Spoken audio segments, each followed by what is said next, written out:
Welcome to వార్త. నేను దేవా. కాంగ్రెస్ ప్రభుత్వం అధికారంలోకి వచ్చి 2 ఏళ్లు పూర్తయినప్పటికీ కూడా నిరుద్యోగులకు అయితే మాత్రం న్యాయం చేయలేదని ఆరోపిస్తున్నారు. అంటే ప్రస్తుతం మనతో పాటు బీజేపీ ఎమ్మెల్సీ అంజిరెడ్డి గారు ఉన్నారు. చెప్పండి సార్, 2 సంవత్సరాలు పూర్తయినప్పటికీ వారి యొక్క వృత్తి అయితేనేమి, వారికి కావాల్సిన జాబ్ క్యాలెండర్లు అయితేనేమి సక్రమంగా రాలేదని వారి యొక్క డిమాండ్ ఎట్లా చూడొచ్చు? నిరుద్యోగుల విషయంలో గతంలో రాహుల్ గాంధీని అదేవిధంగా ప్రియాంక గాంధీ గారిని తీసుకొచ్చి 4000 వృత్తి ఇస్తా అంటే యువకులు ఎంతమంది అయితే ఉన్నారో, సుమారు మన భారతదేశంలో యువకుల విషయంలో తీసుకుంటే 45% యువకులు ఉన్నారు. ఆశలు పెట్టుకొని బీఆర్ఎస్ ప్రభుత్వం, టీఆర్ఎస్ ప్రభుత్వం ఏదైతే ఉందో ఎట్టి పరిస్థితుల్లో మాకు చేయలేదు. కాంగ్రెస్ ప్రభుత్వం మీద ఆశలు పెట్టుకొని నిరుద్యోగులు ఎవరైతే ఉన్నారో వాళ్ళందరూ కాంగ్రెస్ ప్రభుత్వం సపోర్ట్ చేయడం జరిగింది. మేము ఎట్టి బస్సులో గవర్నమెంట్ రాగానే 2 లక్షల ఉద్యోగాలు ఇస్తామని చెప్పారు. మస్తు 2 సంవత్సరాలు అయింది. అసెంబ్లీ సాక్షిగా కూడా ఏదైతే ఉందో అసెంబ్లీ సాక్షి మార్చి పెట్టేసి సెప్టెంబర్ 17 కల్లా మేము 2 లక్షలు కంప్లీట్ చేస్తామని చెప్పారు. గత ప్రభుత్వం ఏదైతే నోటిఫికేషన్ ఇచ్చిందో 50,000 ఇచ్చింది. ఆ 50,000 వీళ్ళు ఏంటంటే రిక్రూట్మెంట్ చేసి కేవలం 10,000 జాబ్స్ నోటిఫికేషన్ ఇచ్చిన తర్వాతనే 60,000 జాబ్స్ ఇచ్చేసి ఇంతవరకు జాబ్స్ ఇవ్వకపోవడం. అదేవిధంగా చాలీచాలని జీతాలతోని గ్రూప్ 1 విషయంలో తీసుకుంటే గత ప్రభుత్వం 10 సంవత్సరాలు నానబెట్టింది. ఈ ప్రభుత్వం వచ్చేసి 503 ఇచ్చి 500 దానికి 60 జాయిన్ చేసి 563 ఇచ్చి ఇంతవరకు 2 సంవత్సరాలు అయిన తర్వాత కూడా ఇప్పటికి కోర్టులో ఉన్నది. సరిగ్గా దిద్దలేరు. చాలామంది ఏంటంటే నేను ఆడ పోయి చూస్తే ఒక రూమ్లో 5 మంది పడుకుంటా ఉన్నారు. బాబు మీరు ఎక్కడ భోజనం చేస్తారు అంటే పోయి 5 రూపాయల భోజనం చేస్తూ ఉన్నారు. ఊరుకు పోయి ముఖం చూపించలేక, ఇక్కడ ఉద్యోగం సాధించలేక, ఏజ్ అయిపోయిన తర్వాత మేము ఏం చేయలేని పరిస్థితి. కొంతమంది ఆత్మహత్యలు కూడా చేసుకోరు. మేము ఒకటే డిమాండ్ చేస్తూ ఉన్నాం. మొన్న కూడా నేను మండలిలో మాట్లాడినాను. మీకు దమ్ము లేకపోతే, మీకు దమ్ము ఉంటే 0 క్యాలెండర్ రిలీజ్ చేయండి. ఎందుకంటే వాళ్ళు పక్కదారి పోయి ఏదో సాఫ్ట్వేర్ కంపెనీసా లేకపోతే ఎక్కడన్నా పోయి కూలీనాళ్ళు పని చేసుకోనిక వాళ్ళు పని చేసుకోనికి రెడీ ఉండరు. ఈ ఆశ చూపించి ఏమవుతుందంటే కసిగా చదువుకొని, అంటే నేను చాలామంది చూసిన ఏంటంటే సివిల్స్ రాసిన వాళ్ళు గ్రూప్ 1 ఈజీ అవలీలగా రాస్తారు.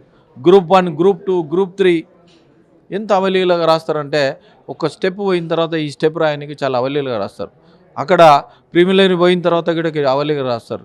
వాళ్ళ జీవితాలతో ఆడుకుంటారు. మేము ఒకటే డిమాండ్ చేస్తూ ఉన్నాం.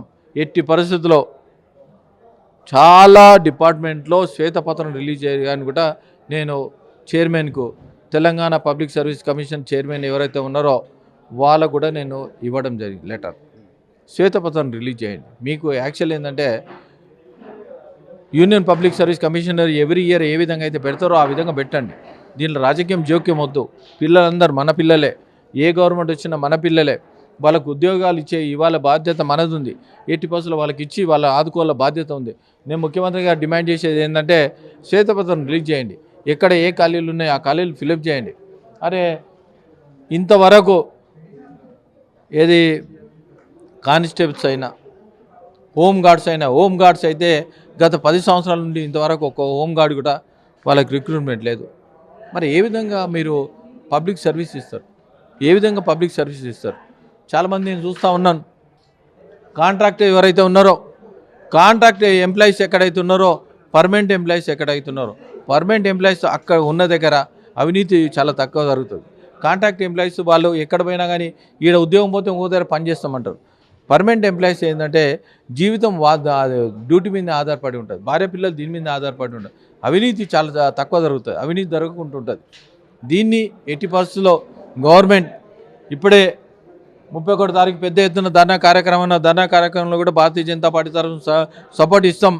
మీరు దానికన్నా ముందు శ్వేతపత్రం రిలీజ్ చేసి ఏవే జాబ్స్ ఉన్నాయో నోటిఫికేషన్ ఇవ్వాలని భారతీయ జనతా పార్టీ తరఫు నుండి నేను డిమాండ్ చేస్తాను. కానీ సీఎం రేవంత్ రెడ్డి మాత్రం దావోస్ పర్యటనలో భాగంగా కొన్ని వేల కోట్ల పెట్టుబడులు తెస్తున్నాను అంటే గతంలో బీఆర్ఎస్ హయాంలో కన్నా కాంగ్రెస్ హయాంలోనే నిరుద్యోగులకు అయితే మాత్రం ఉద్యోగాలు వస్తున్నాయి, అంటే నిరుద్యోగులు అభివృద్ధి చెందుతున్నారని అయితే మాత్రం చెప్తున్నారు.